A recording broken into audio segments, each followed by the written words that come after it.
আর কয়টা দিন বাকি আছে। প্রেগনেন্সি সময়টা শুধু কষ্টই দিলা তুমি আমারে মানসিক ভাবে। আরে কি বলো, আমি তো তোমার মনের মতোই সবকিছু করার চেষ্টা করছি। তা তো নিজে অনুভব করতে পারছি, শুধু ভয় লাগতেছে এখন তুমি যদি এইবারে হারিয়ে যাই একদম তোমার থেকে। পুরো এই সময় এইসব কথা কয় কেউ? তুমি তো একবারও বুঝলে না, তুমি তো একবারও ভাবলে না যদি হারিয়ে যায়। তুমি তো শুধু আমারে কষ্টই দিলা। এই সময়টায় মানুষ ভালো রাখার চেষ্টা করে শুনছি। তোমার রাহি নাই, আমি সবকিছু আইনা দিছি যখন যেটা লাগছে। শোনো, এই সময় জিনিস দিয়ে পূরণ হয় না, এই সময় লাগে মানসিক সাপোর্ট, ভালোবাসা, কেয়ার। আমি কি আর করি নাই তোমার? সারা রাত পেটে ব্যথায় কান্না করছি, তুমি একটু রাত্রে বেলা তাকাইও দেখো নাই নাক টেনে টেনে ঘুমাও। রাত্রেবেলা ঘুমামু না? তারপর এই সময়টা তুমি একটু পারতা উঠা অন্তত আমার একটু মানসিক ভাবে সাপোর্ট দিতে। কত পায়ে ব্যথা হইছে, একটু উঠা টিপাও দাও নাই কোনোদিন, নিজে নিজে বইয়ে বইয়ে নিজের পা টিপছি। এই সময়টা এই জিনিসগুলো অন্য কেউ করলে হয় না গো। যাই হোক, আমার কোনো ভুল ত্রুটি হইলে ক্ষমা কইরা দিও। আরে না, কি যে বলো, আর তুমি এই সময় এরকম ভাঙ্গে পড়লে হইব?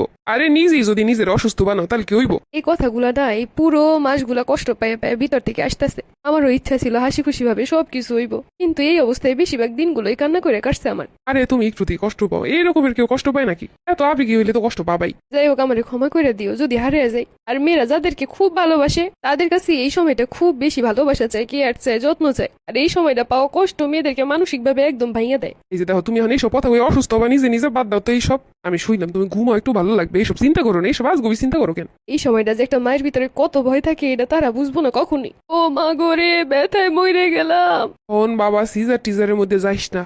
তা পরবর্তীতে বিভিন্ন ঝামেলা হয়, কাম কাজ করতে পারে না কিছু, হসপিটাল লইয়া যাই। আরে হসপিটাল লাগবো না, যে অবস্থা গরিব আছে হইব। ও মা গো। মা দেখো কেমন হরতেছে, লইয়ে যাই হসপিটাল, লইয়ে যাই। এরা যা কয় এটা করবো মানে? আরে বাচ্চা কাচ্চা অত সোজা না, এরমেরই হয়। মাইয়া বাসায় রাখলে হইব না, তাড়াতাড়ি হসপিটাল নেওয়ান লাগবো।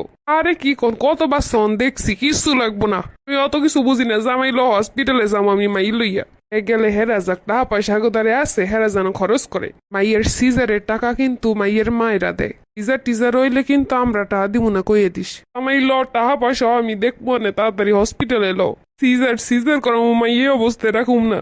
করান সিজার আমরা করবো নর্মাল। আমার একটু থামতি, ডাক্তার যা কয় হিডি করো, মানে একটু চুপ থাও। এই সময় এইসব কথাবার্তা যে কতটা যন্ত্রণাদায়ক একটা মেয়েই জানে। কেউ পাশে না থেকে শুধু কে কি করাইবো, কে কি করলে ভালো হয়, কার খরচ কম হয়, কার বেশি হয়, এইসব পলিটিক্স নিয়ে ব্যস্ত। কি লজ্জা জানে এইসব সমাজের মানুষগুলারে। মেয়ের সিজারের টাকা নাকি দিবে বাপ মা, থেকে বড় ভিখারি আর দুনিয়ায় কিচ্ছু হইতে পারে না।